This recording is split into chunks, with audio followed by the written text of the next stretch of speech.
l'un des plus grands ennemis que vous rencontrerez prendra la forme de l'inquiétude et de l'anxiété.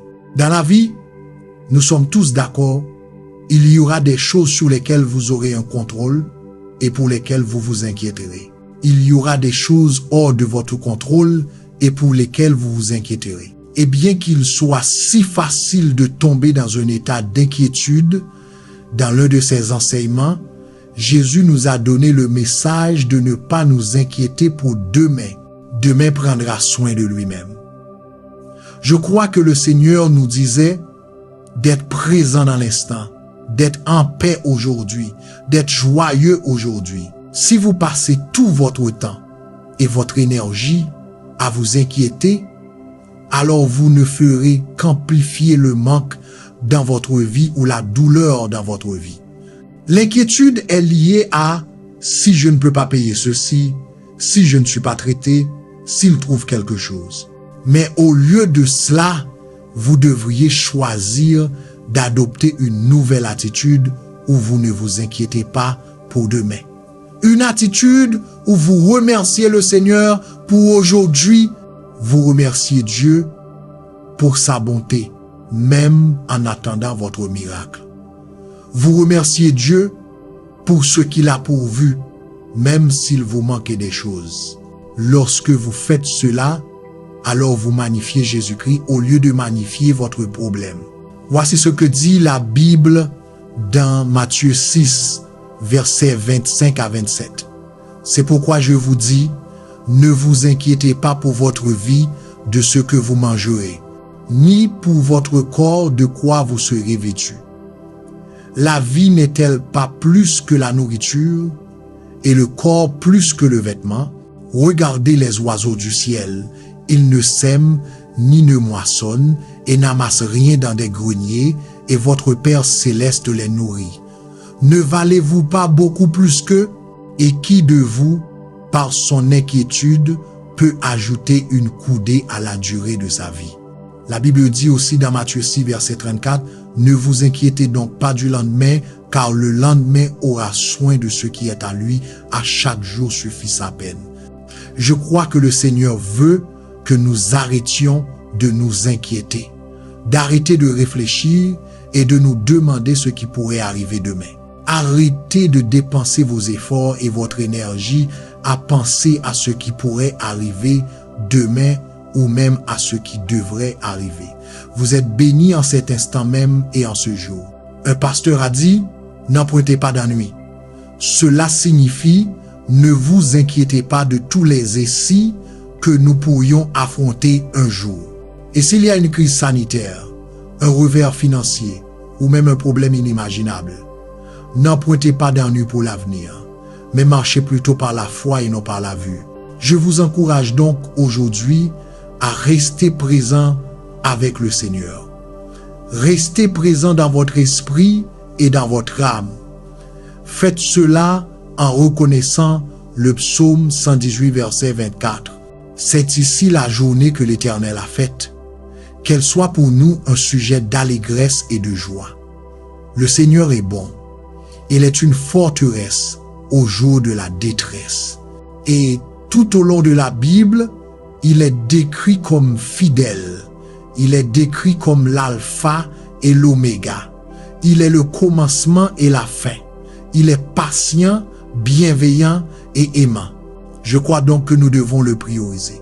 Nous devons nous engager à passer du temps avec le Seigneur chaque jour et nous devrions le chercher avec une fin, car nous avons besoin qu'il nous dirige et nous guide. Nous avons besoin de sa grâce pour traverser la journée. Nous avons besoin de sa protection pour nous garder en sécurité dans nos activités. Nous avons besoin de lui pour nous garder en sécurité pendant la nuit. Nous avons également besoin du Saint-Esprit constamment présent pour qu'il puisse nous conseiller. Nous avons besoin du Saint-Esprit pour qu'il nous donne le pouvoir, qu'il nous assiste et nous attire vers Dieu. Voyez-vous, la présence de Dieu est merveilleuse. Quand sa présence vous entoure, vous êtes entouré d'amour pur. Quand sa présence vous entoure, vous êtes couvert de sécurité. Et rien de l'ennemi ne peut vous toucher. En sa présence, il y a de la puissance. Tant de puissance que vous pouvez tout faire par Christ qui vous fortifie. Tant de puissance que rien n'est impossible.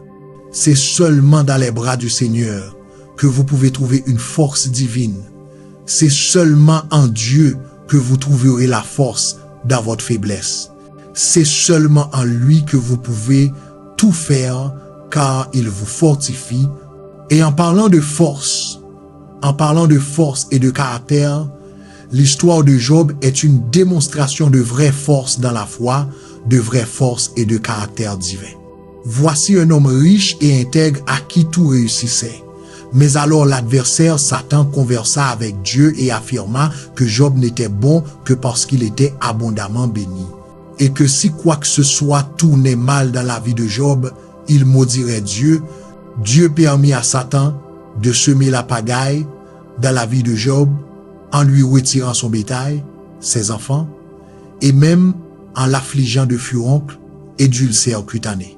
Dieu permit que cela arrive afin de tester Job et de prouver à Satan que Job était un homme bon, quelles que soient ses circonstances. Ces événements se sont tous produits en très peu de temps, mais la nature de ces événements était si grave qu'ils ont plongé Job dans un endroit très sombre. À tel point qu'un jour, il déchira ses vêtements et passa les jours suivants en deuil. Il était si affligé. Il était dans une telle agonie au-delà du fond du gouffre. Et cet homme se sentait comme si la vie n'avait plus de sens et ne valait plus la peine d'être vécue. Même ses amis le jugèrent et le condamnèrent en insinuant qu'il n'était pas un homme pieux et qu'il méritait ce qui lui était arrivé. Même sa femme lui dit qu'il devrait simplement maudire Dieu et mourir. On parle de se sentir vraiment seul. Mais j'admire Job pour avoir ignoré ceux qui l'entouraient, quelque chose que beaucoup d'entre nous devons commencer à pratiquer. Job ne les a pas écoutés, ni n'a suivi leurs conseils. Bien qu'il se sentît abattu et qu'il eut tant de questions pour Dieu, bien qu'il ne comprit pas pleinement pourquoi Dieu avait permis que tout cela lui arrive, Job craignait toujours le Seigneur. Job faisait toujours confiance au Seigneur.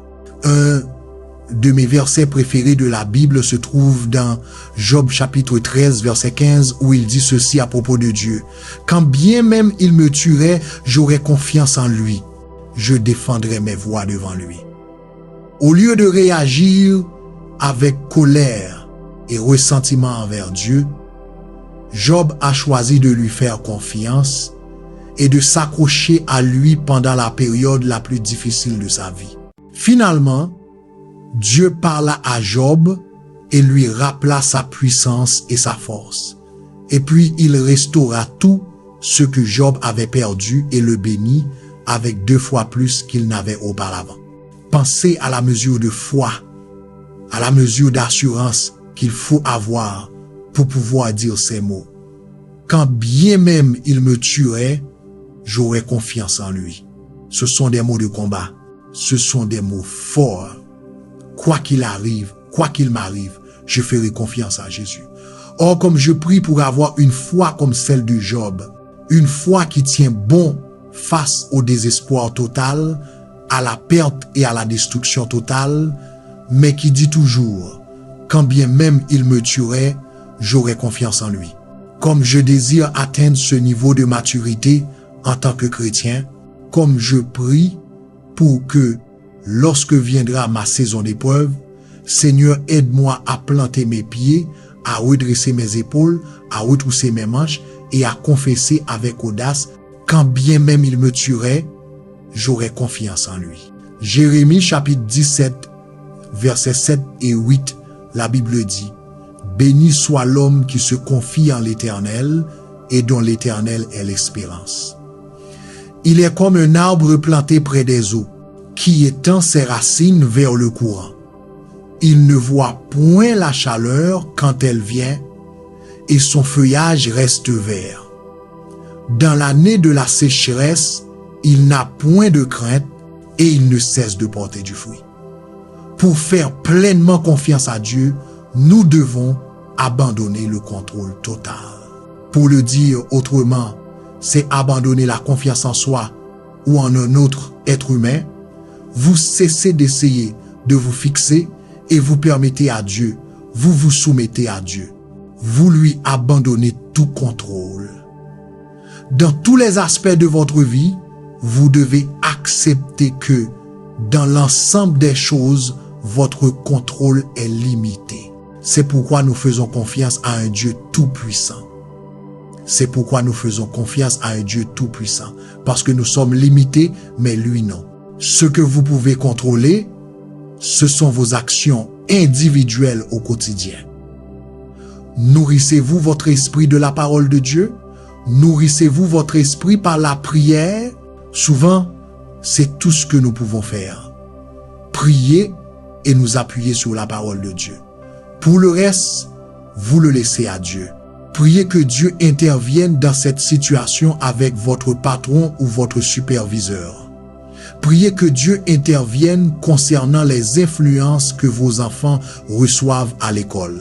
Priez que le Seigneur voie votre travail acharné et vous récompense. Rappelez-vous que la Bible dit, vous êtes bénis lorsque vous placez votre confiance en Dieu. Vous êtes bénis lorsque vous placez votre espérance en Jésus. Maintenant prions. Cher Seigneur, tu es notre Dieu souverain. Tu possèdes un pouvoir suprême et ultime. Tu possèdes toute autorité, toute puissance et toute connaissance. Ainsi, tes voies sont plus élevées que les miennes. Quand ta parole me dit que nombreuses sont les afflictions des justes, mais que le Seigneur les délivre de toutes, je m'accrocherai à cette promesse et je la croirai, car tu sais mieux que moi. J'ai foi que tu es un Dieu qui dit la vérité et que tu n'es pas comme l'homme pour mentir. Seigneur, ta parole me dit que toute chose concourt à mon bien. Et bien que mon esprit charnel puisse vouloir comprendre comment, pourquoi et quand, je reconnais que mon esprit est limité, ma compréhension est limitée, et tout ce que je peux faire est de placer ma confiance en toi. Tu es un Dieu qui honore sa parole, et je prie que tu ouvres mes yeux de la foi. Aide-moi à marcher par la foi et non par la vue, afin que je puisse voir ta main et ta bonté dans chaque situation, quelle que soit la douleur. Alors que je rencontre des difficultés dans ma vie, je prie que tu me donnes la compréhension que parfois tu me permets d'affronter certaines épreuves afin d'atteindre un but précis dans ma vie. Aide-moi à me souvenir de ce que ta parole dit dans Jacques 1, versets 2 à 4. Mes frères, regardez comme un sujet de joie complète les diverses épreuves que vous pouvez rencontrer, sachant que l'épreuve de votre foi produit la patience, mais que la patience est son œuvre parfaite, afin que vous soyez parfaits et accomplis, ne manquant de rien. Je prie que l'épreuve de ma foi produise un niveau plus élevé de maturité spirituelle dans ma vie. Que l'épreuve de ma foi produise un terrain fertile pour un caractère divin fort en moi. Aide-moi à comprendre qu'il y a un but que tu veux atteindre lorsque tu me permets d'affronter certaines difficultés. Un but tel que débloquer un désir plus fort de chercher ta présence. Un but tel qu'éveiller une fin de justice et de sainteté comme jamais auparavant. Ou peut être le but de l'épreuve de ma foi est-il de révéler les dons et l'appel qui sommeillent en moi. Quoi qu'il en soit, que ta volonté soit faite dans ma vie, roi Jésus. Ta parole dit, l'ange de l'Éternel campe autour de ceux qui le craignent et les délivre. Goûtez et voyez que l'Éternel est bon, heureux l'homme qui se confie en lui. Merci pour ta promesse de protection. Je prie que tes anges campent autour de ma maison et m'offrent une protection divine contre l'ennemi. Que ta présence soit fortement ressentie en ce lieu. Fortifie-moi afin que je puisse résister aux tempêtes de la vie et aux défis que j'affronte quotidiennement. Fortifie-moi afin que je puisse résister aux attaques de l'ennemi. Donne-moi la puissance dont j'ai besoin pour vaincre. Donne-moi la paix afin que je ne permette pas à la peur et à l'anxiété de me retenir. Je place ma confiance en toi alors que je cherche tes bénédictions de protection divine aujourd'hui. Je refuse de laisser l'anxiété ou la peur devenir mes compagnes. Aide-moi à te faire confiance et à ne pas m'inquiéter. Aide-moi à faire confiance à ta capacité de me garder en sécurité. Je suis béni parce que je suis sous la garde de Jéhovah. Je suis béni parce que tu veilles sur moi chaque jour. Je suis béni et protégé parce que tu me précèdes, Seigneur Jésus, et tu veilles sur mon entrée et ma sortie. Je me réjouirai toujours à cause de toi. Je mettrai ma foi en toi, quoi que j'affronte. Je te rendrai grâce en toutes mes circonstances, parce que tu as un plan pour ma vie qui est un dessein divin. J'ai confiance que tous mes pas sont ordonnés par toi. J'ai confiance en ta parole qui me dit d'approcher le trône de la grâce avec assurance. Et j'ai confiance que si je demande quelque chose selon ta volonté, alors je sais que tu m'entendras. Je veux simplement prendre le temps de ma journée et te dire merci. Merci d'être bon envers moi. Merci d'être patient avec moi. Père, je prie de toujours demeurer sous ton ombre, ce qui signifie que je suis toujours proche de toi et que tu es toujours près de moi. Je te dirai, Seigneur, tu es mon refuge et tu es ma forte tour. Tu es mon Dieu et je me confie en toi pour être toujours avec moi et pour être mon défenseur. Toi, Seigneur Jésus, tu es fidèle et je crois que tu me fortifieras et me protégeras du malin. Je te remercie aujourd'hui de me bénir de paix. Merci de me bénir d'un esprit calme et d'un cœur qui n'est pas troublé. Seigneur, je prie que tu m'aides.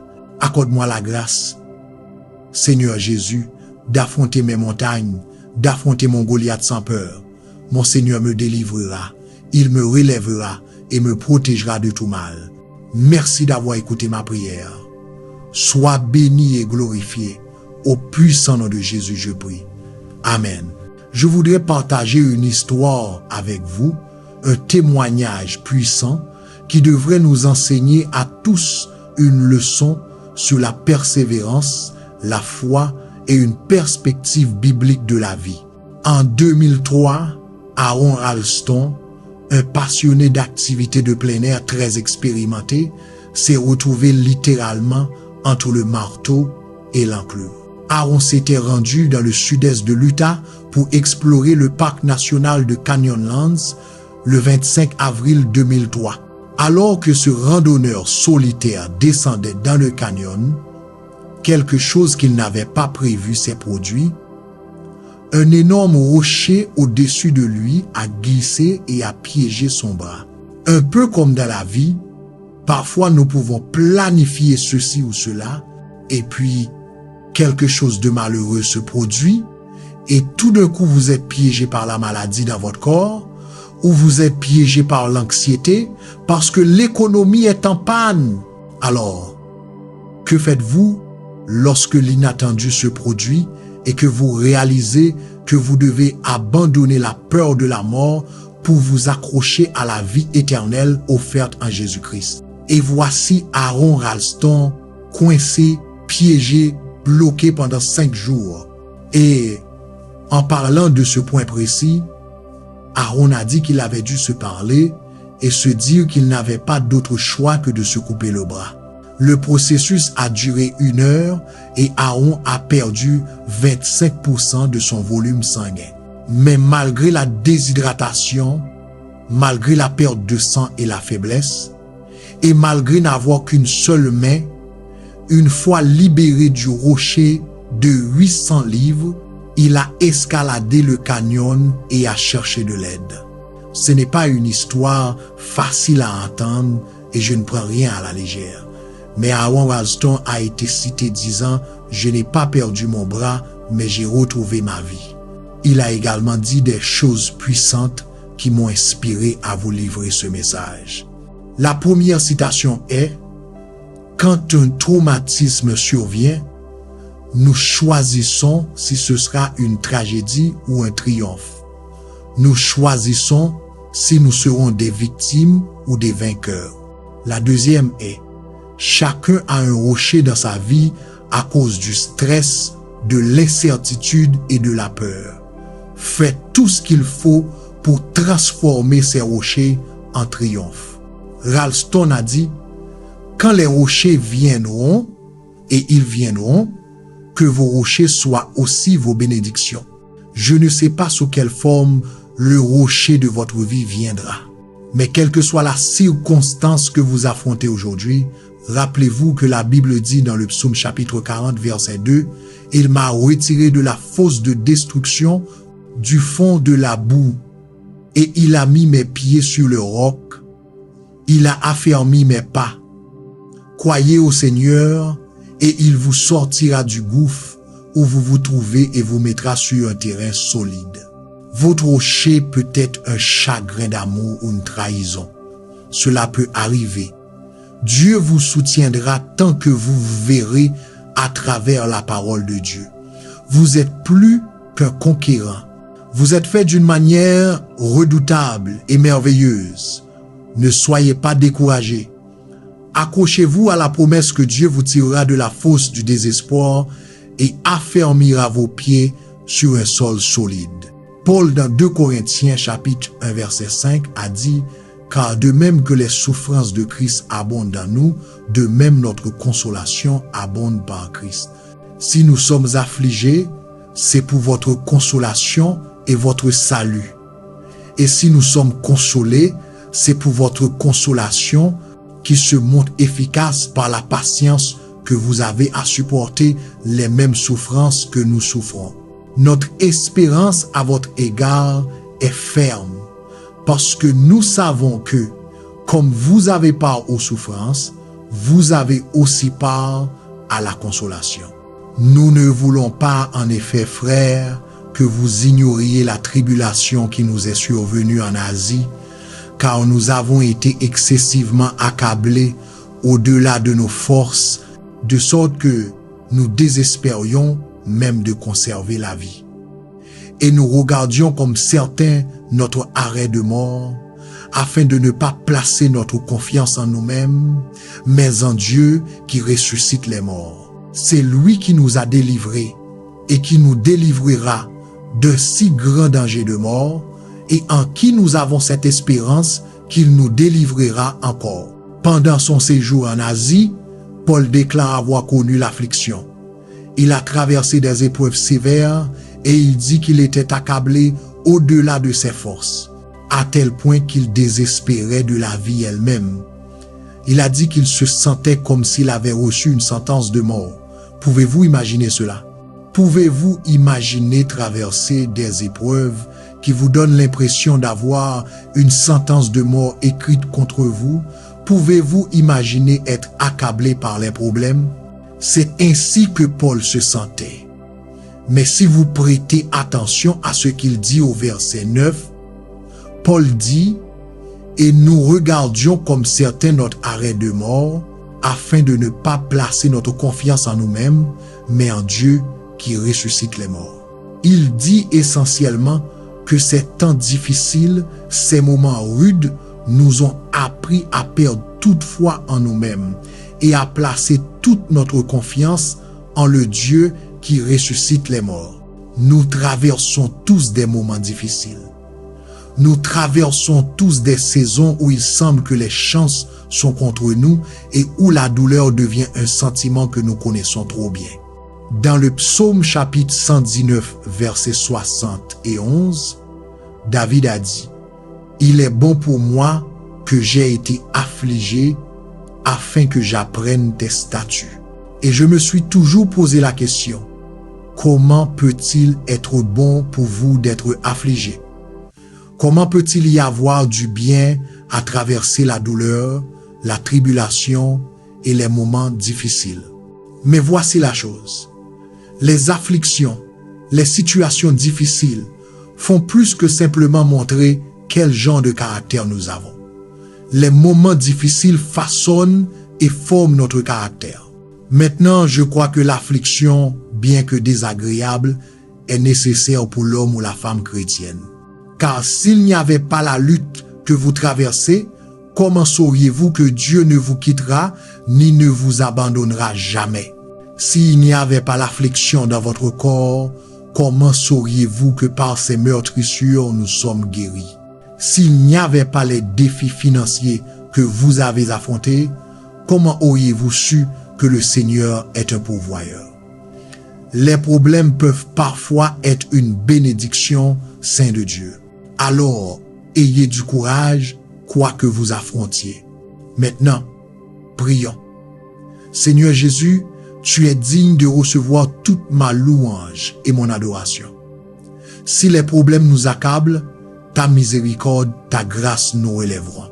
Bien que les épreuves de la vie puissent nous pousser à nos limites, par ta miséricorde et par ta grâce, Seigneur, nous vaincrons.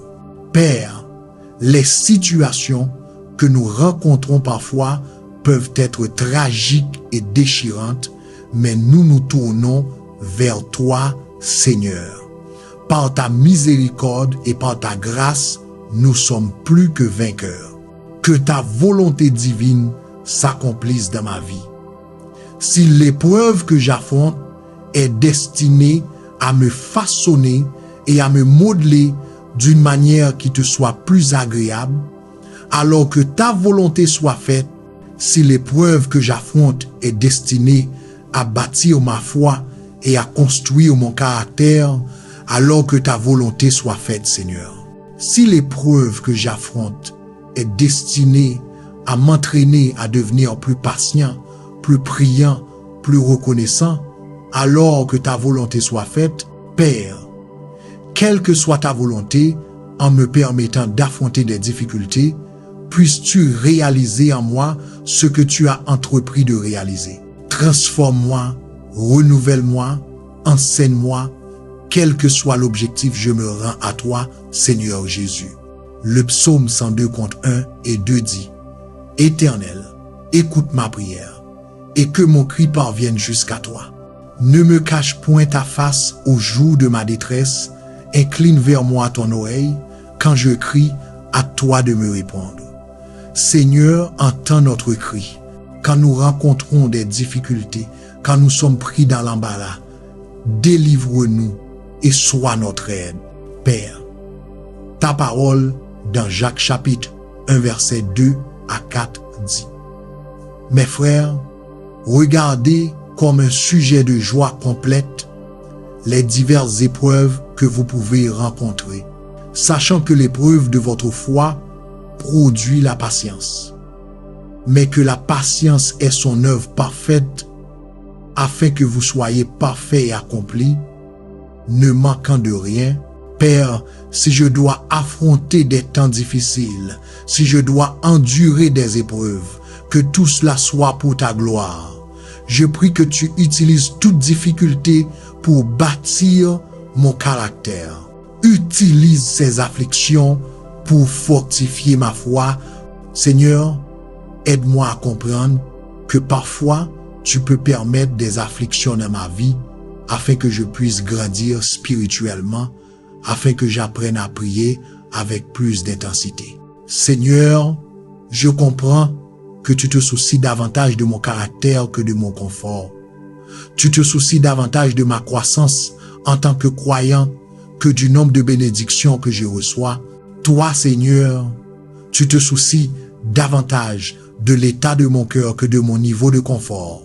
1 Pierre chapitre 1 verset 6 à 7 dit, « C'est en cela que vous vous réjouissez, quoique maintenant, puisqu'il le faut, vous soyez affligés pour un peu de temps par diverses épreuves, afin que l'épreuve de votre foi, plus précieuse que l'or périssable, qui cependant est éprouvé par le feu, ait pour résultat la louange, la gloire et l'honneur lors de la révélation de Jésus-Christ.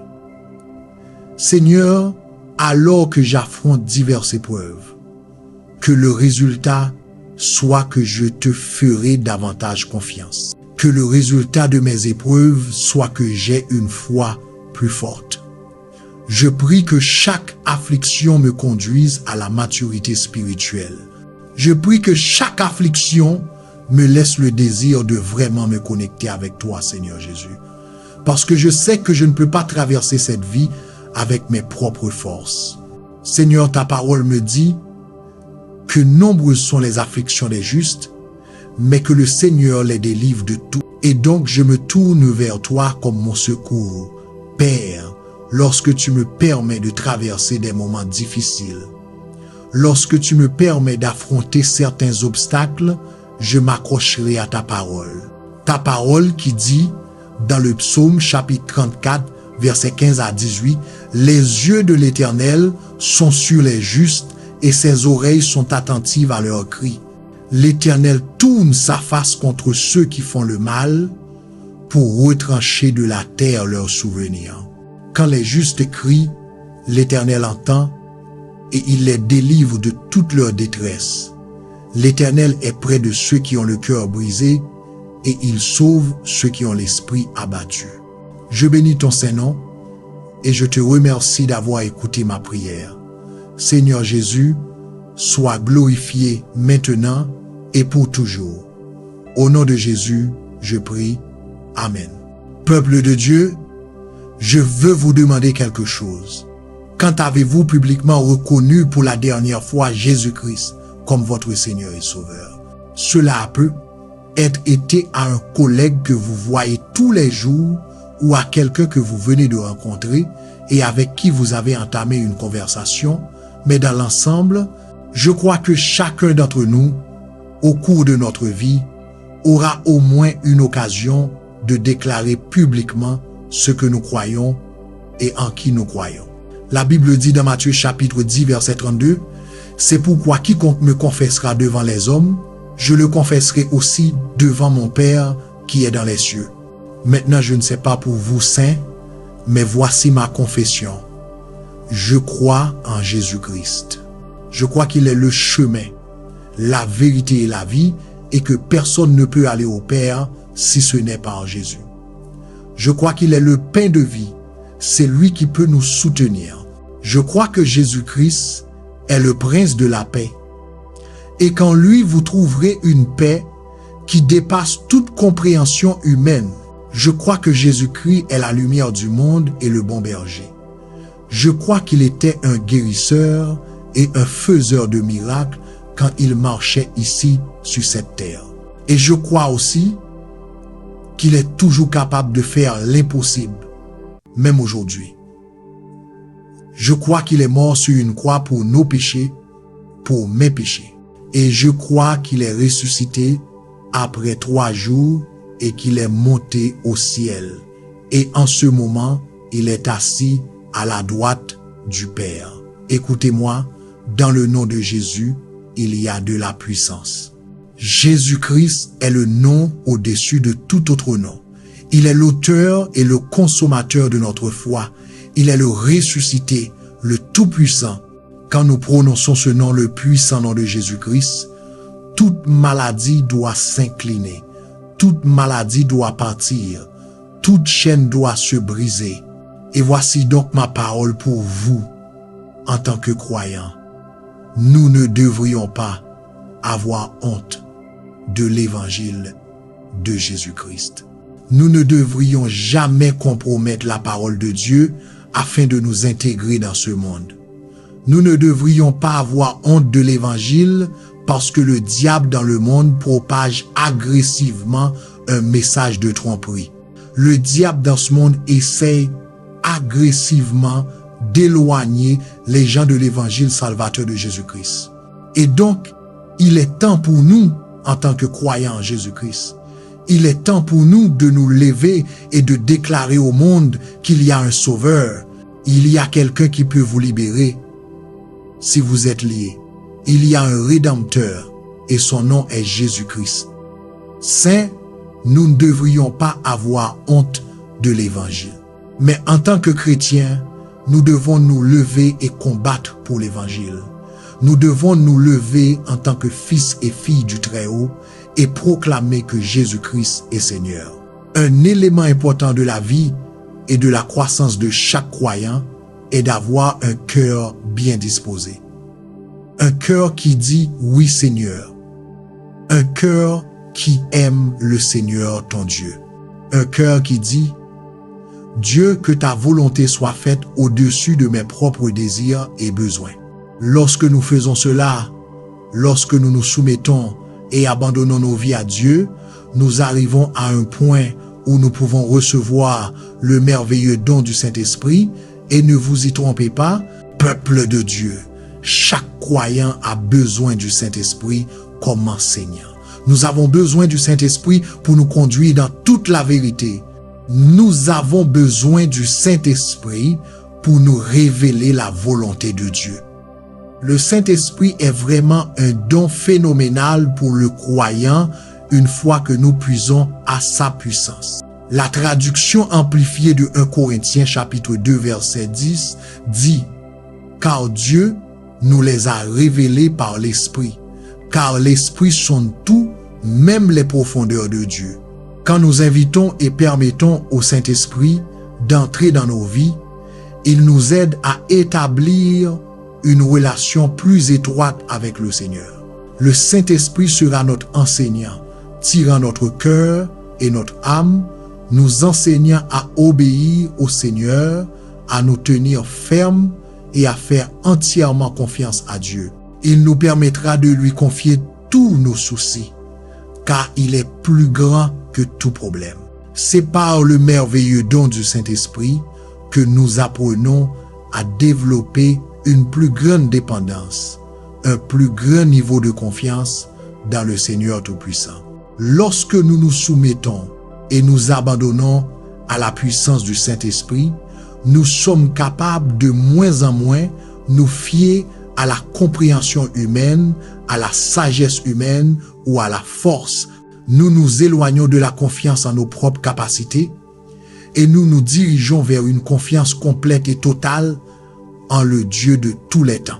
Isaïe chapitre 11 verset 2 dit « L'Esprit de l'Éternel reposera sur lui, esprit de sagesse et d'intelligence, esprit de conseil et de force, esprit de connaissance et de crainte de l'Éternel. » Avez-vous compris cela?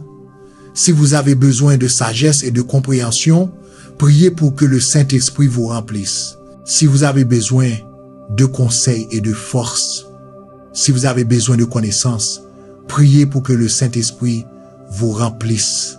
Maintenant, je voudrais enfin lire Ézéchiel chapitre 36, versets 26 à 27 qui dit « Je vous donnerai un cœur nouveau et je mettrai en vous un esprit nouveau. J'ôterai de votre corps le cœur de pierre et je vous donnerai un cœur de chair. Je mettrai mon esprit en vous et je ferai en sorte que vous suiviez mes ordonnances et que vous observiez et pratiquiez mes lois. » Prions et invitons le Saint-Esprit dans nos vies. Seigneur Jésus, merci pour le don du Saint-Esprit. Dans ton amour et ta miséricorde, tu ne nous as jamais laissé nous débrouiller seuls ici sur terre. Tu ne nous as jamais laissé combattre avec nos propres forces. Mais au lieu de cela, tu nous as donné un aide. Tu nous as donné le Saint-Esprit, perspective. Quelle est votre perspective en tant que croyant en Christ? Je pose cette question parce que à un certain point de votre marche avec le Seigneur, à mesure que vous le connaissez de plus en plus, vous devez changer votre perspective de Dieu. Emmène-moi ici. Emmène-moi là-bas, Seigneur. Je te remercie pour le chemin que tu m'as fait parcourir. Je te remercie parce que je ne suis plus là où j'étais.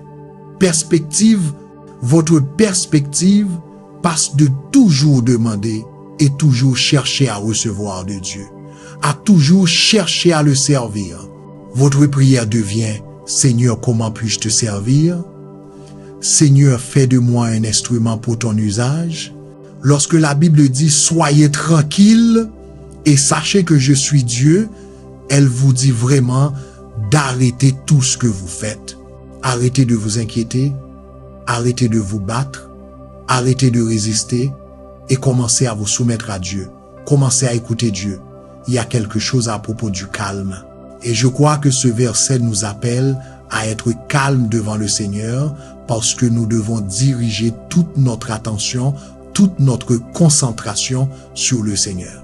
Voyez-vous, quand vous passez du temps à connaître le Seigneur, quand vous passez du temps à la présence de Jésus-Christ, vous serez vraiment transformés. Et je vous encourage à désirer et à avoir faim de ce genre de rencontres riches en la présence de Dieu. Car ce n'est que dans ces rencontres intimes, personnelles, que chacun de nous peut obtenir une révélation personnelle de qui Dieu est vraiment. C'est seulement dans ces rencontres intimes, personnelles, que chacun de nous peut être fortifié et rempli de courage. Le courage d'affronter le monde et de défendre le Christ.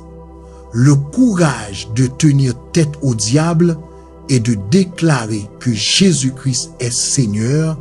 Le prophète Isaïe a reçu une révélation qui devrait nous inspirer tous à reconnaître Dieu pour qui il est vraiment.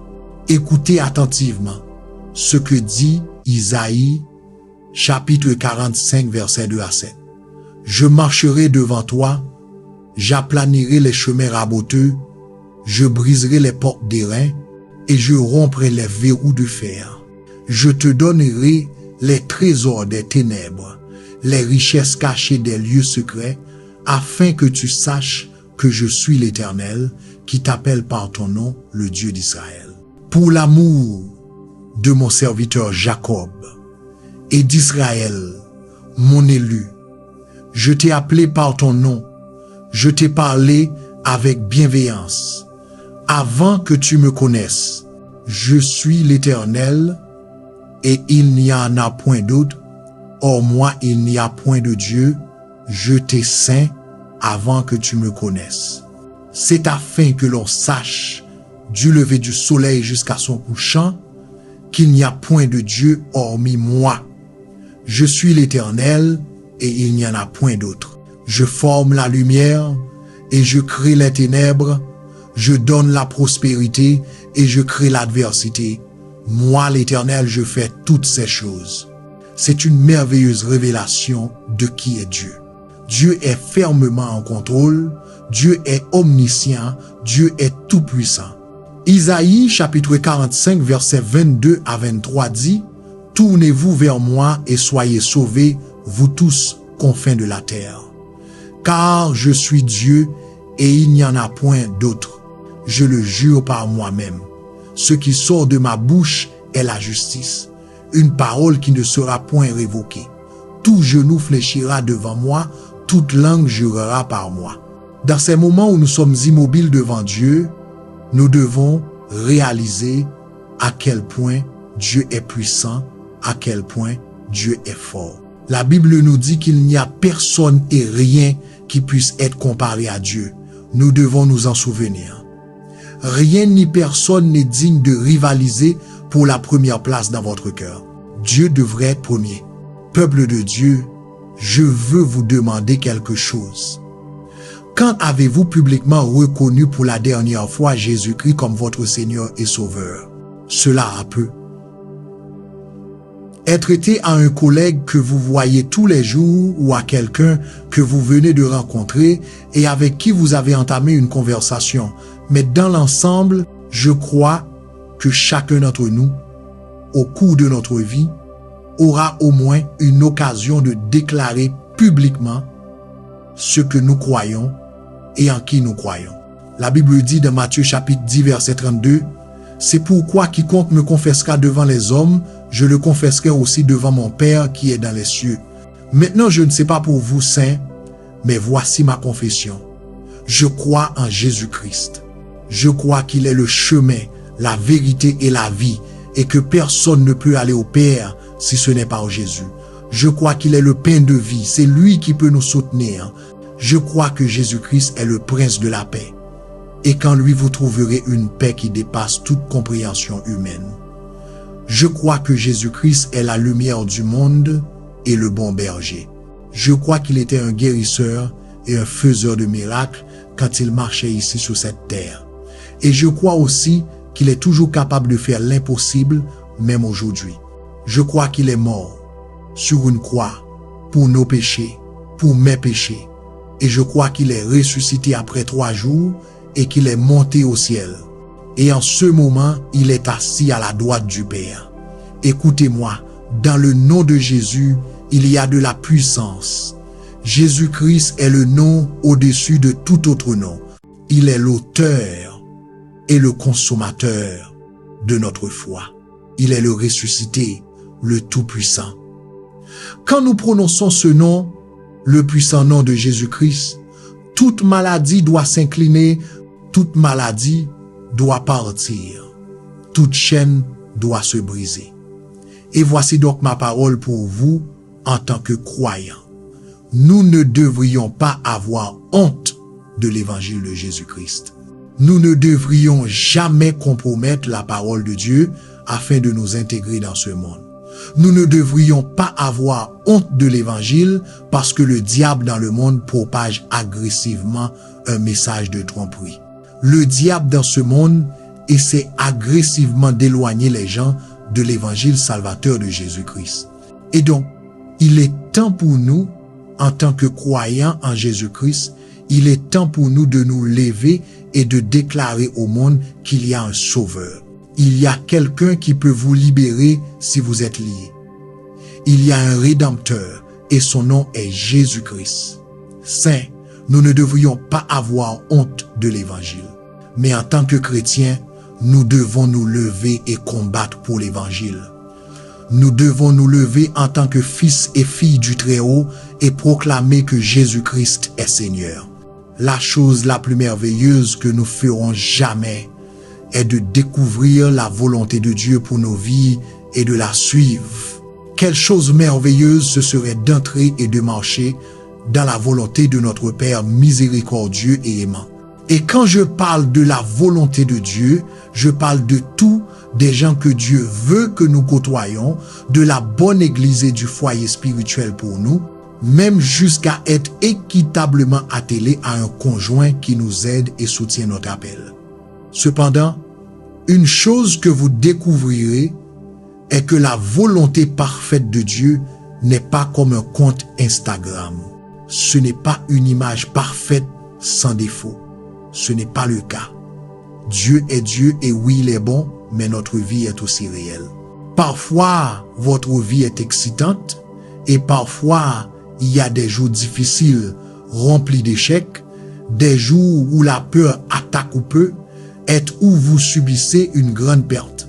Malgré les expériences contrastées que nous pouvons avoir dans cette vie, je veux que vous sachiez et que vous croyiez que Dieu fait concourir toutes choses au bien quand vous l'aimez. Dieu tisse ce mauvais jour avec ce bon jour. Il prend cette blessure et ce souvenir et il les relie à cette leçon et à cette personne. Écoutez-moi quand je dis que Dieu a le contrôle total. Il prend cette situation qui semble sombre et morne dans votre vie, cette pression, cette incertitude, et il l'utilise pour vous enseigner à briser votre fierté et votre entêtement afin que votre caractère se développe en quelqu'un qui peut être productif pour son royaume. Alors, à la mère qui est dans un état d'inquiétude, au père qui fait de son mieux pour ne pas montrer le stress qu'il subit, à la femme qui se sent rejetée ou à l'homme qui n'a pas beaucoup d'espoir pour l'avenir, je voudrais vous donner un mot d'espoir. Je voudrais vous encourager à ne pas sombrer dans cette expérience que vous vivez. Ne vous noyez pas dans l'inquiétude. Ne vous évanouissez pas dans cette saison sèche. Accrochez-vous, car cela aussi passera. Bien sûr, vous n'avez pas toutes les réponses en ce moment. Mais quand vous croyez que Dieu ouvrira un chemin là où il semble n'y en avoir aucun, alors chaque expérience que vous traversez, aussi difficile soit-elle, aussi désespérée qu'elle puisse paraître aux yeux naturels, tendez la main et accrochez-vous à cette parole de Dieu qui dit « En toute chose, Dieu travaille pour le bien de ceux qui l'aiment, qui ont été appelés selon son dessein. Il y a un but à cette saison. Soyez forts dans le Seigneur et croyez qu'il est en train de faire quelque chose dans cette saison que vous traversez. Isaïe a compris ce concept de Dieu mélangeant et tissant toutes ces expériences que nous avons dans la vie. Dans Isaïe chapitre 63 verset 14, le prophète se souvient du peuple allant de l'Égypte à la terre promise.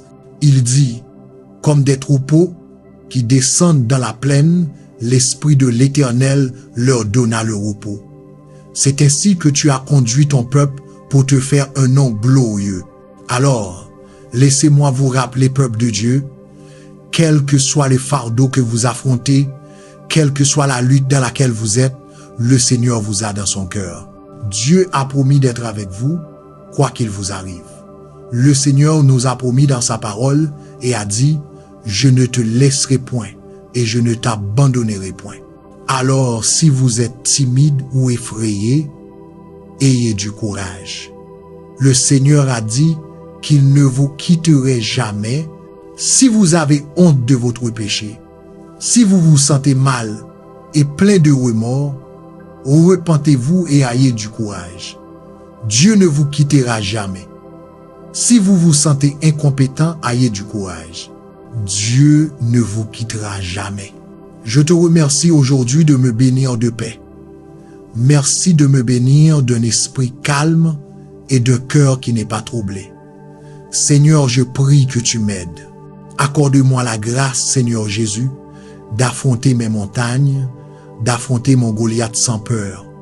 Mon Seigneur me délivrera, il me relèvera et me protégera de tout mal.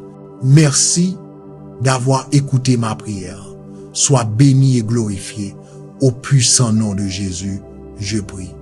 Amen. Je voudrais partager une histoire avec vous, un témoignage puissant qui devrait nous enseigner à tous une leçon sur la persévérance, la foi et une perspective biblique de la vie. En 2003, Aaron Ralston, un passionné d'activités de plein air, très expérimenté, s'est retrouvé littéralement entre le marteau et l'enclume. Aaron s'était rendu dans le sud-est de l'Utah pour explorer le parc national de Canyonlands le 25 avril 2003. Alors que ce randonneur solitaire descendait dans le canyon, quelque chose qu'il n'avait pas prévu s'est produit. Un énorme rocher au-dessus de lui a glissé et a piégé son bras.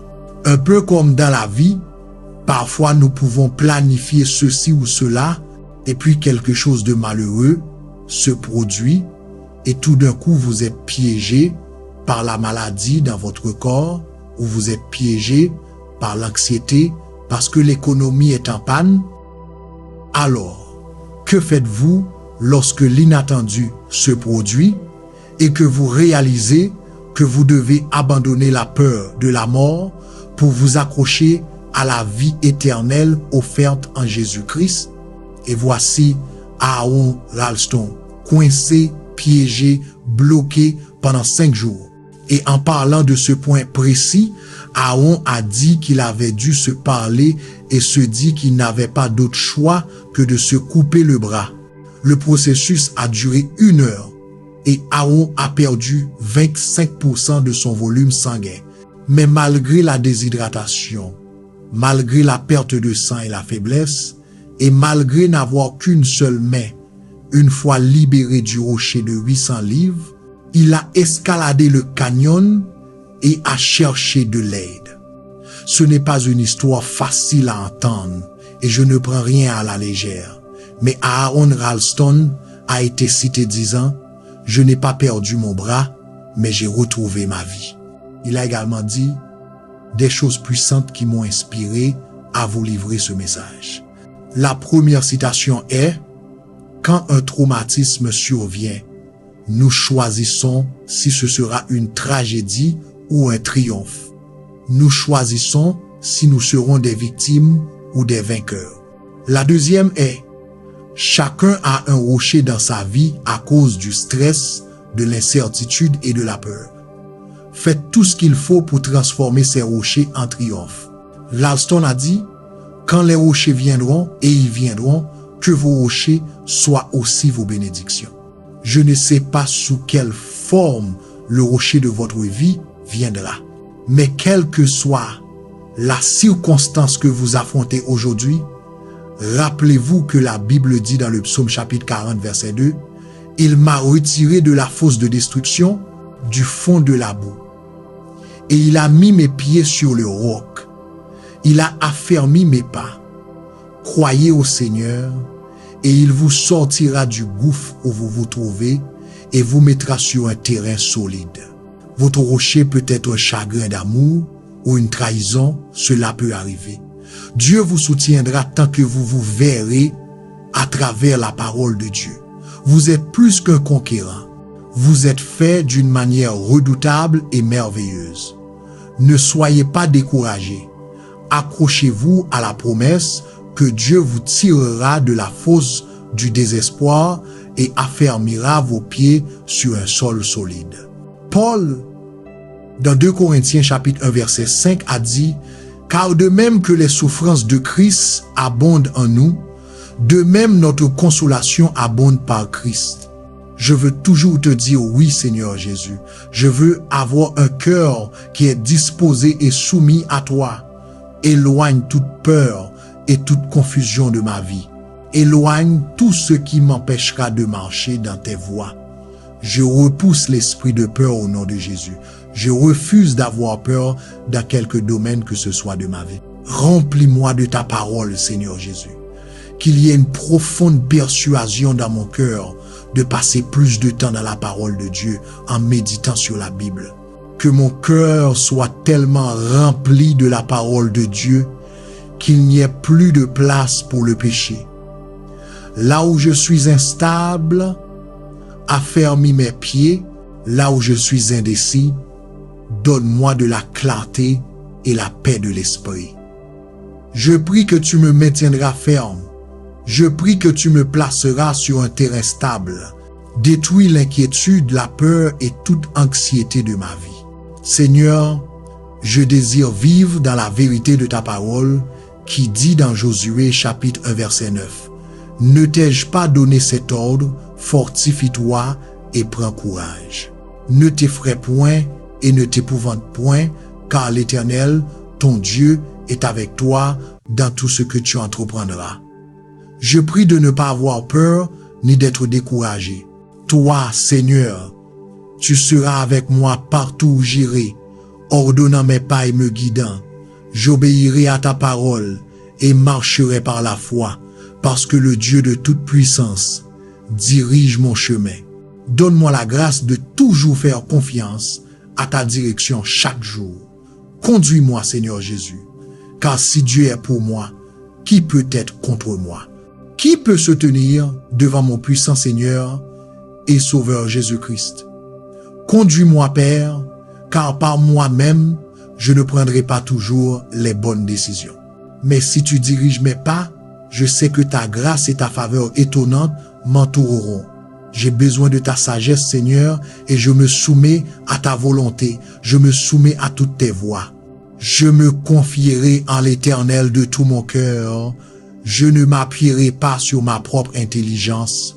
Je te reconnaîtrai, Père, dans toutes mes voies, car en faisant cela, tu aplaniras mes sentiers. Je te loue, Dieu de l'univers, Créateur des cieux et de la terre. Je chanterai à jamais tes louanges en adorant ton Saint-Nom. Merci d'avoir écouté cette prière. Au puissant nom de Jésus-Christ, je prie. Amen. L'histoire du Fils prodigue est une histoire particulière. C'est une parabole qui me parle de pardon, de miséricorde et de la nature destructrice de l'orgueil. D'une manière ou d'une autre, nous sommes tous comme ce fils. Nous ne réalisons souvent pas la bonté de Dieu. Nous ne réalisons souvent pas l'amour de Dieu. Car si vous ne le faites pas, alors les mots « Éloignez-vous de moi » seront une sentence éternelle aux ténèbres de l'enfer. En fin de compte, vous constaterez toujours que le péché vous emmène plus loin que vous ne voulez aller.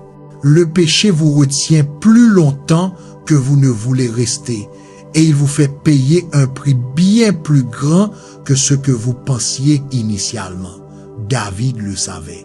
Psaume chapitre 140 et un verset 4 dit « N'entraîne pas mon cœur au mal, à des actions coupables, avec les hommes qui commettent l'iniquité et que je ne mange pas de leurs délices. » Je crois que ce n'est pas seulement une grande prière, mais c'est une prière à laquelle nous pouvons tous nous identifier. À l'époque de David, il y avait des gens qui voulaient qu'il participe au mal qu'il prévoyait. Alors, il a prié pour que Dieu le tienne éloigné d'eux et nous devrions faire de même avec les gens, avec le divertissement, avec Internet, avec les médias sociaux. Dieu, garde-moi d'associer avec ceux qui font le mal. Les deux choses à retenir de David dans le psaume chapitre 140 et un son que son cœur ne serait pas doucement poussé au péché et deuxièmement qu'il s'éloignerait des amis et des influences qui le mèneraient à faire le mal. Mais il a fait une autre prière. David a dit, « Seigneur, que je ne mange pas de leurs délices. » Le péché peut être délicieux, n'est-ce pas? Le mal peut être délicieux. La Bible utilise cette expression en se référant au péché, en parlant des plaisirs du péché. Faire ce qui est mal peut apparaître trompeusement comme gratifiant ou agréable. Après tout, Satan se promène comme un ange de lumière. Il rend le péché attrayant, mais en fin de compte, le péché est mortel et pourri. David a prié que Dieu l'aide à affronter cela et a dit non au péché. L'apôtre Jacques a également dit « Résistez au diable et il fuira loin de vous ». En d'autres termes, dites non au diable suffisamment de fois et il fuira. Non est un mot puissant. Vous savez dire non au chocolat par exemple. Vous dites simplement non quand on vous en offre. C'est la même chose avec le péché. Alors, je vous encourage à marcher avec Dieu. Marchez avec des amis bien choisis. Ne faites jamais le premier petit pas vers le péché. Dites non quand le diable essaie de vous tenter avec les plaisirs du péché. Le Seigneur est bon. Il est une forteresse au jour de la détresse.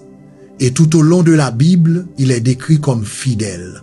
Il est décrit comme l'alpha et l'oméga. Il est le commencement et la fin. Il est patient, bienveillant et aimant. Je crois donc que nous devons le prioriser. Nous devons nous engager à passer du temps avec le Seigneur chaque jour et nous devrions le chercher avec une fin car nous avons besoin qu'il nous dirige et nous guide. Nous avons besoin de sa grâce pour traverser la journée. Car si vous ne le faites pas, alors les mots « Éloignez-vous de moi » seront une sentence éternelle aux ténèbres de l'enfer. En fin de compte, vous constaterez toujours que le péché vous amène plus loin que vous ne voulez aller. Le péché vous retient plus longtemps que vous ne voulez rester. Et il vous fait payer un prix bien plus grand que ce que vous pensiez initialement. David le savait. Psaume chapitre 141 verset 4 dit « N'entraîne pas mon cœur au mal, à des actions coupables, avec les hommes qui commettent l'iniquité et que je ne mange pas de leurs délices. » Je crois que ce n'est pas seulement une grande prière, mais c'est une prière à laquelle nous pouvons tous nous identifier. À l'époque de David, il y avait des gens qui voulaient qu'il participe au mal qu'il prévoyait. Alors, il a prié pour que Dieu le tienne éloigné d'eux. Et nous devrions faire de même avec les gens, avec le divertissement, avec Internet, avec les médias sociaux. Dieu, garde-moi d'associer avec ceux qui font le mal. Les deux choses à retenir de David dans le psaume chapitre 140 et un son que son cœur ne serait pas doucement poussé au péché, et deuxièmement, qu'il s'éloignerait des amis et des influences qui le mèneraient à faire le mal. Mais il a fait une autre prière. David a dit, « Seigneur, que je ne mange pas de leurs délices. » Le péché peut être délicieux, n'est-ce pas? Le mal peut être délicieux. La Bible utilise cette expression en se référant au péché, en parlant des plaisirs du péché. Faire ce qui est mal peut apparaître trompeusement comme gratifiant ou agréable.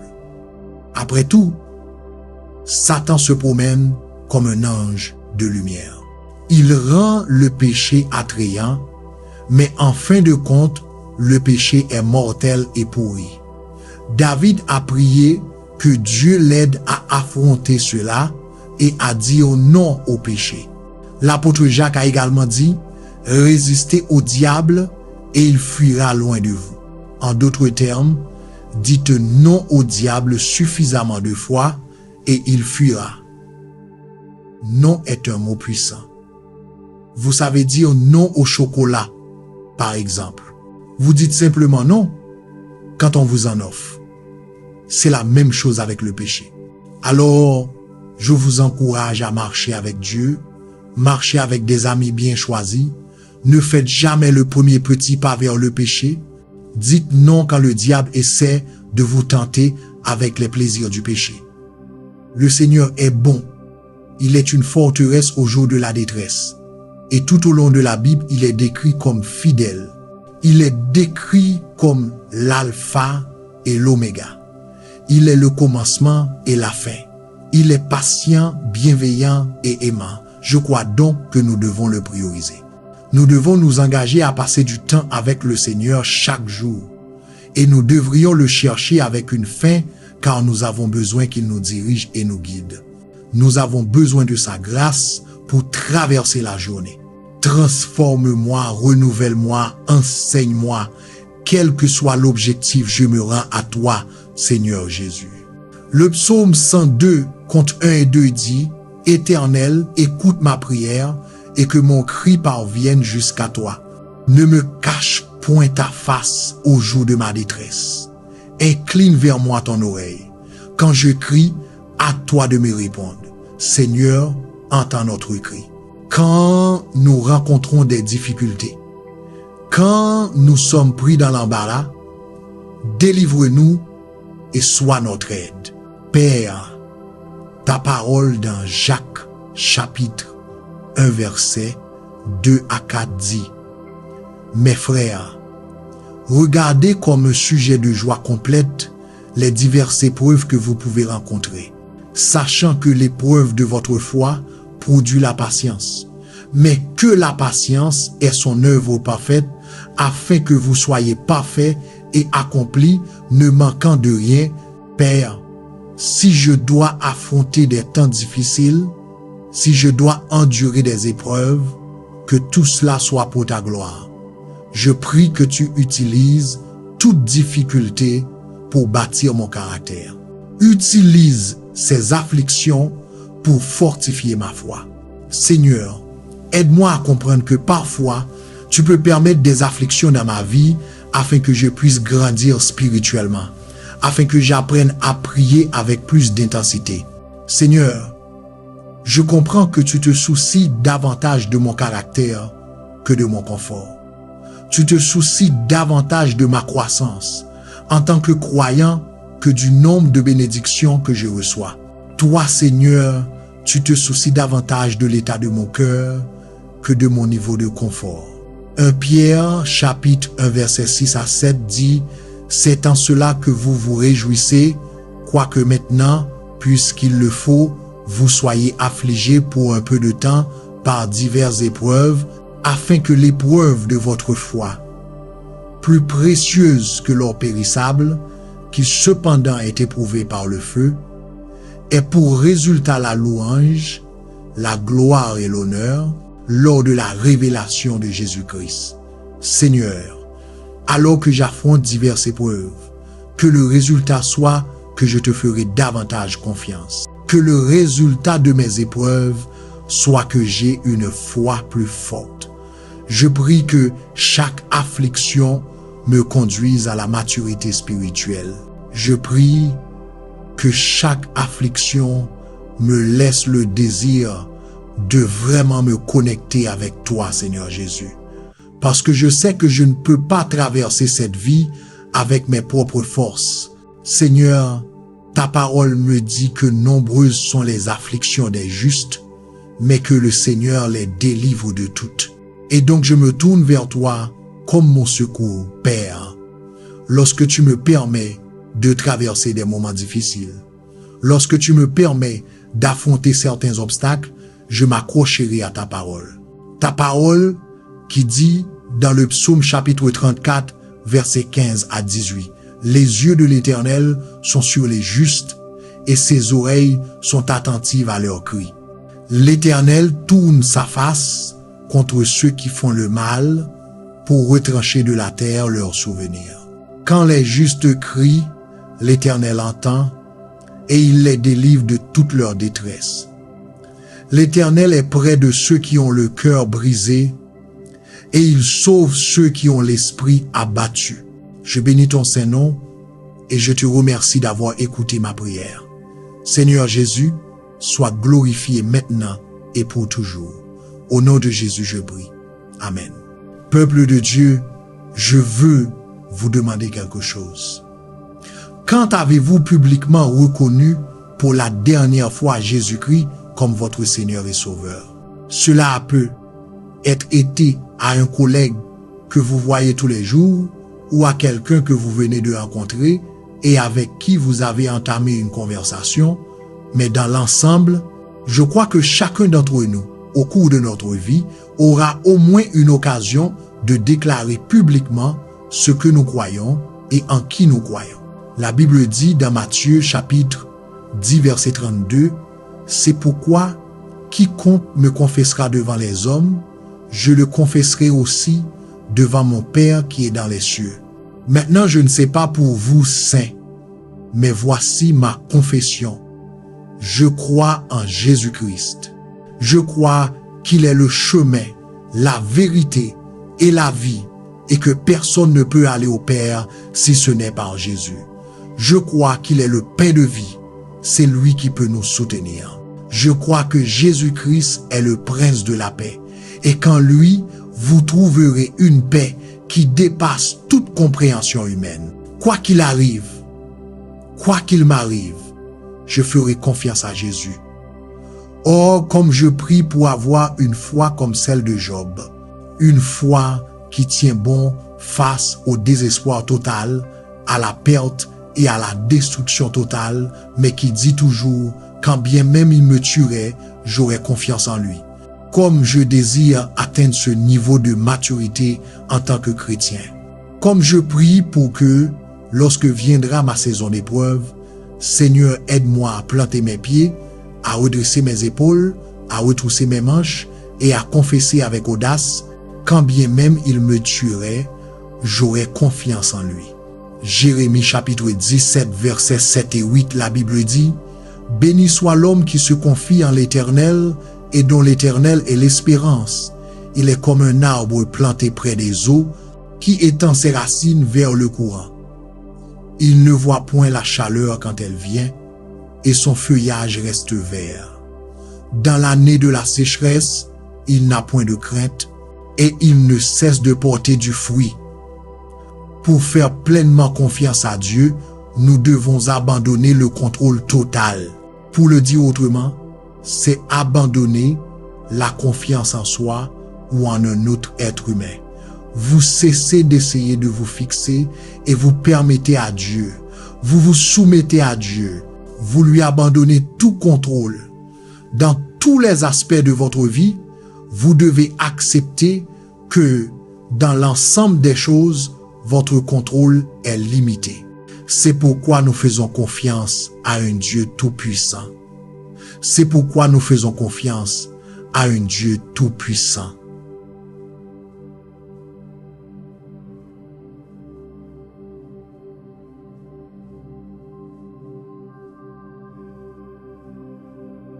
Parce que nous sommes limités, mais lui non.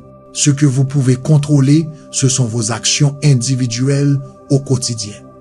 Nourrissez-vous votre esprit de la parole de Dieu, nourrissez-vous votre esprit par la prière. Souvent, c'est tout ce que nous pouvons faire. Prier et nous appuyer sur la parole de Dieu. Pour le reste, vous le laissez à Dieu. Priez que Dieu intervienne dans cette situation avec votre patron ou votre superviseur. Priez que Dieu intervienne concernant les influences que vos enfants reçoivent à l'école. Priez que le Seigneur voie votre travail acharné et vous récompense. Rappelez-vous que la Bible dit, « Vous êtes bénis lorsque vous placez votre confiance en Dieu. Vous êtes bénis lorsque vous placez votre espérance en Jésus. » Comment est-il possible d'avoir une paix intérieure? Le genre de paix où vous ne vous souciez pas de ce qui se passe autour de vous? Le genre de paix où vous ne vous souciez même pas de ce qui vous arrive? Si vous avez déjà fait des recherches sur la persécution dans l'Église primitive, vous entendrez des histoires de personnes si fortes dans la foi qu'elles étaient prêtes à donner leur vie plutôt que de tourner le dos à Jésus-Christ. Et la chose incroyable est que, dans leurs derniers instants sur cette terre, certaines de ces personnes étaient remplies d'une telle paix, d'une telle joie. On les entendait chanter des louanges à Dieu ou même réciter la Bible. Certains de ces chrétiens étaient arrachés à leur famille, arrachés à leurs proches et mis en prison, survivant dans des conditions difficiles. Et pourtant, ils continuaient à servir, à prier, à chercher Dieu et à être en paix. Et je pense souvent, comment atteint-on un tel stade où l'on est mal à l'aise et dans une douleur intense, mais où l'on vit toujours avec la joie du Seigneur comme force?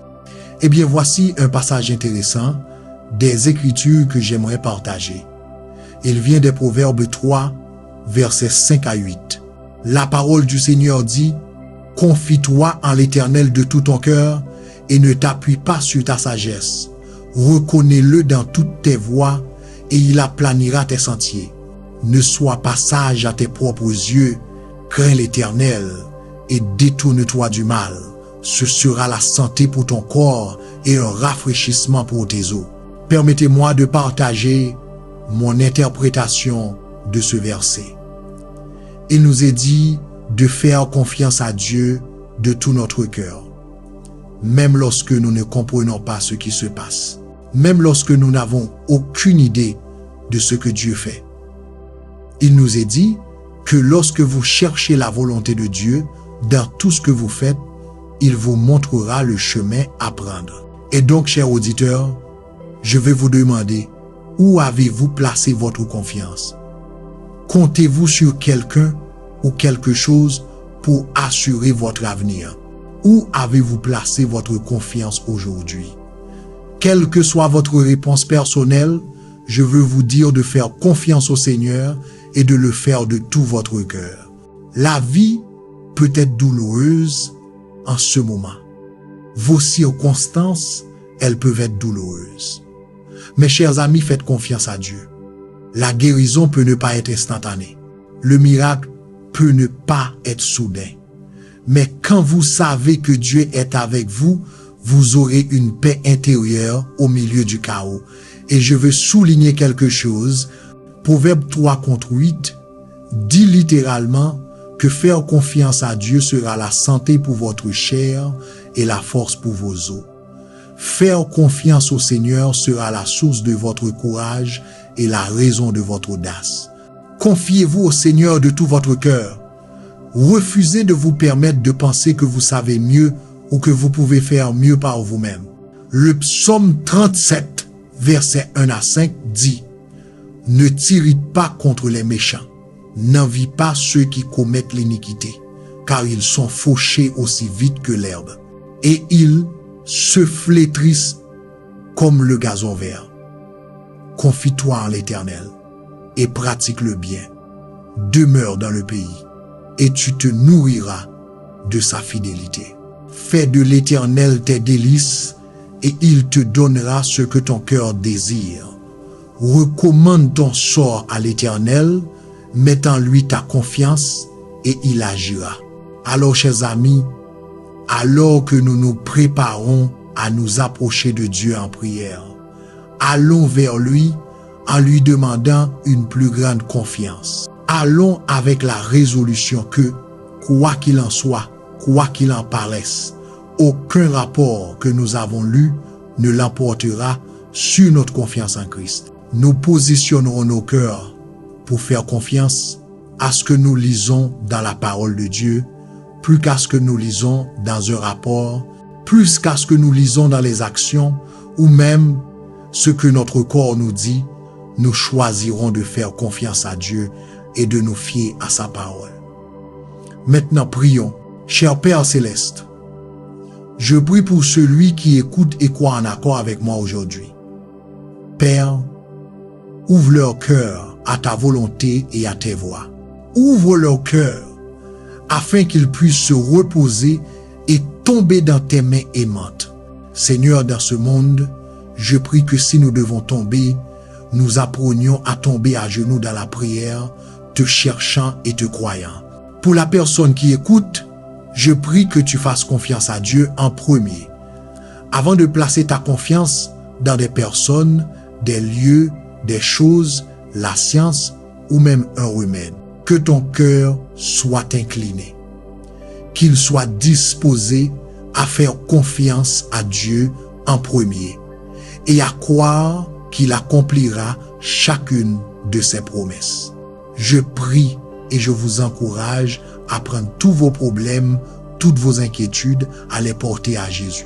Je prie que vous ne luttiez pas avec les fardeaux que vous avez, mais qu'au lieu de cela, vous les portiez au Maître.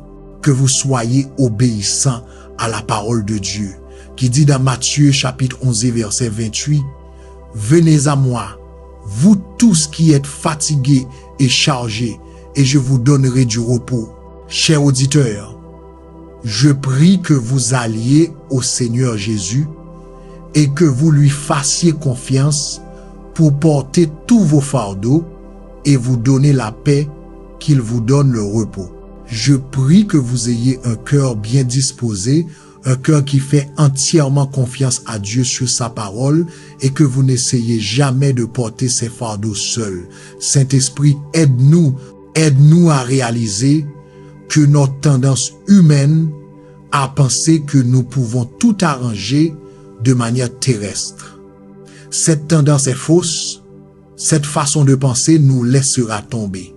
Nous pouvons d'une manière ou d'une autre penser que nous avons la solution aux événements imprévisibles de la vie, aux tribulations ou aux problèmes, mais ce n'est pas le cas. Dieu, c'est toi qui es vraiment aux commandes et donc tu as toutes les solutions. Dieu, c'est toi, Saint-Esprit. Je prie que tu nous rappelles que la parole de Dieu est ici. Tu es ici pour que nous n'ayons pas à lutter seuls. Après tout, nous ne nous appartenons pas. Nous avons un maître, celui qui nous a fait à son image, celui qui veut résoudre nos problèmes.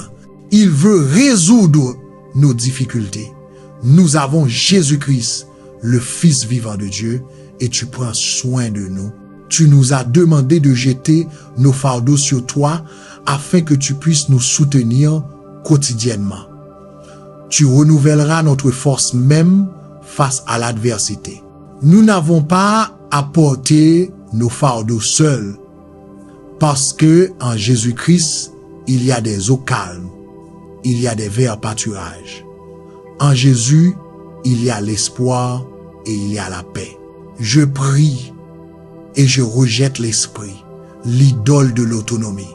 Je prie que cette mentalité ne nous emprisonne jamais. Pour chaque personne qui m'écoute, je prie que leurs esprits et leurs cœurs se libèrent de l'autonomie et qu'ils réclament leur repos en Jésus-Christ.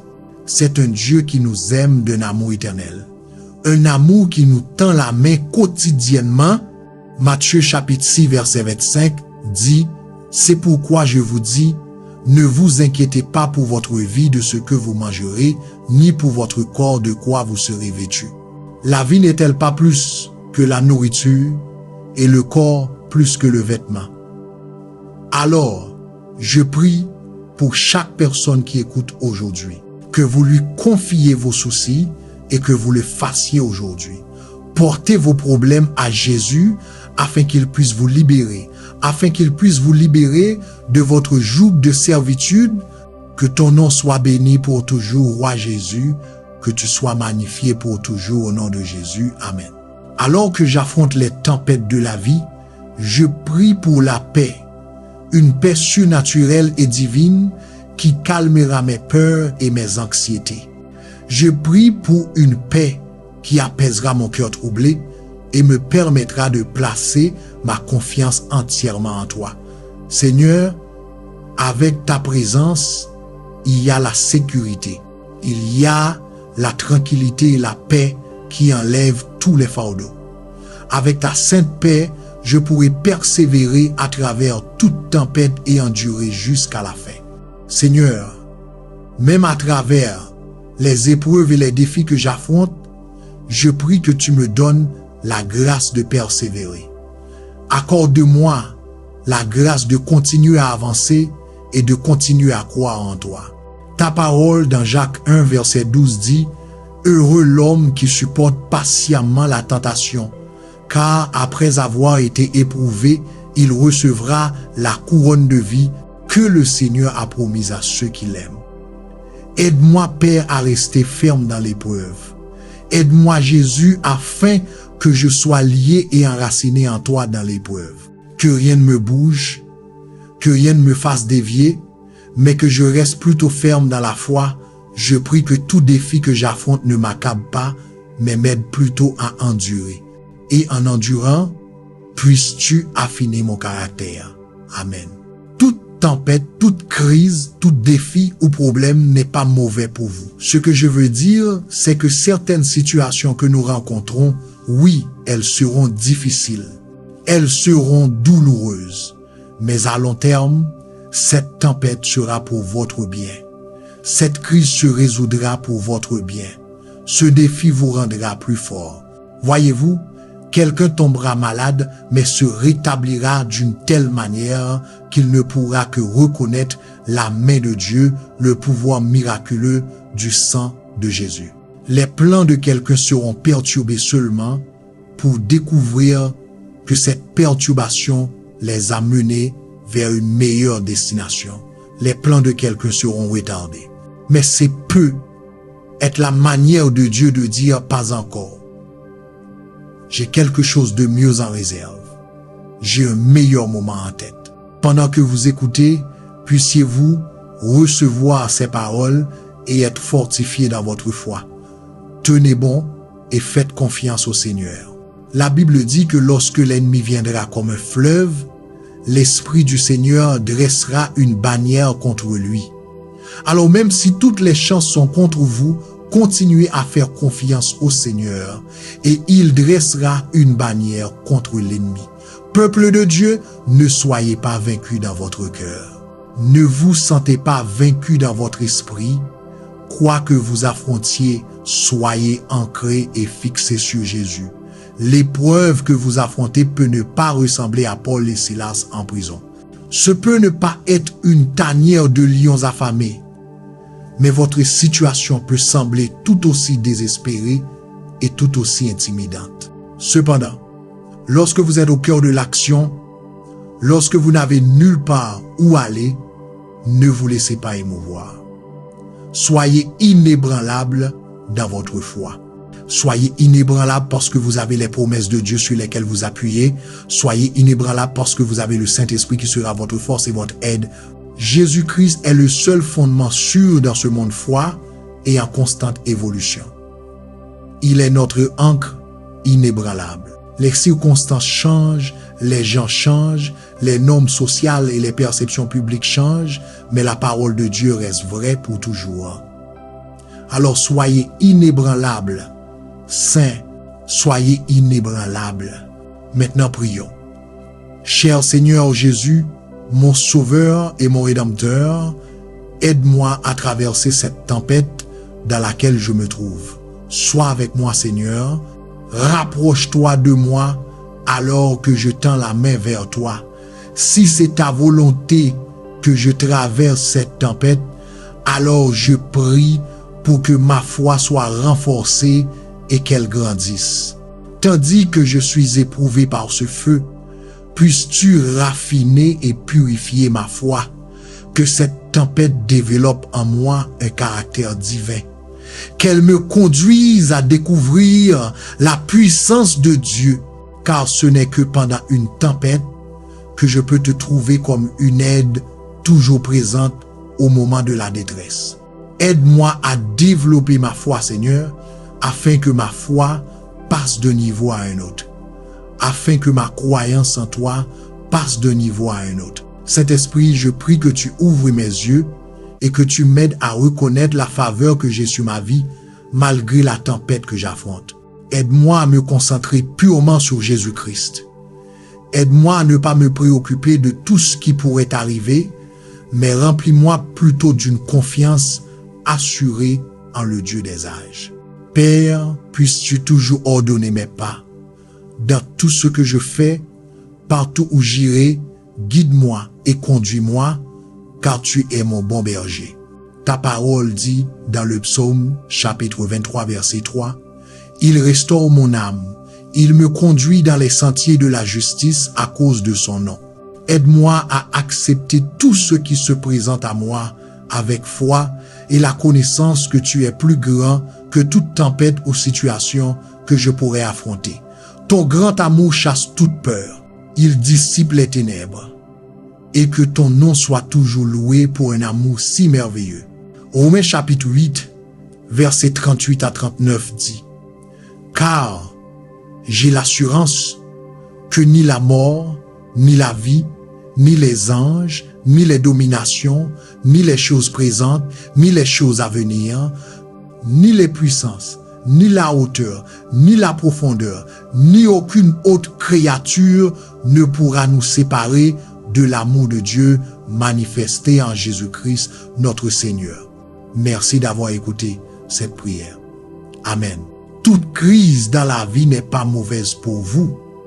Parfois, Dieu utilise l'adversité. Dieu vous place dans des situations difficiles uniquement pour que vous grandissiez, que vous développiez une foi plus forte, que vous mûrissiez. Alors, la prochaine fois qu'un problème se présente, la prochaine fois que vous faites face à une crise, arrêtez-vous un instant et demandez à Dieu, qu'est-ce que tu veux que j'apprenne de cela? Qu'est-ce que tu veux développer en moi? Notre foi doit être éprouvée et peut. Être Proverbe chapitre 17 verset 3 nous donne raté. Il y a une meilleure compréhension de la raison pour laquelle l'épreuve de notre foi est nécessaire.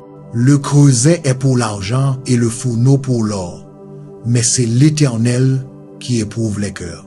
En d'autres termes, tout comme l'argent et l'or sont purifiés par le feu, le Seigneur purifie les cœurs des hommes par des épreuves ardentes. Si vous voulez affiner l'or, vous utilisez le four. Et si le cœur de l'homme doit être affiné, le Seigneur éprouve le cœur, ce qui signifie que ma foi et votre foi doivent passer par une épreuve à un moment ou à un autre. Notre tendance naturelle, en tant qu'êtres humains, est de penser que si quelque chose semble désagréable, alors cela ne doit pas venir de Dieu. Mais nous devons réaliser que Dieu voit les choses de manière très différente de nous.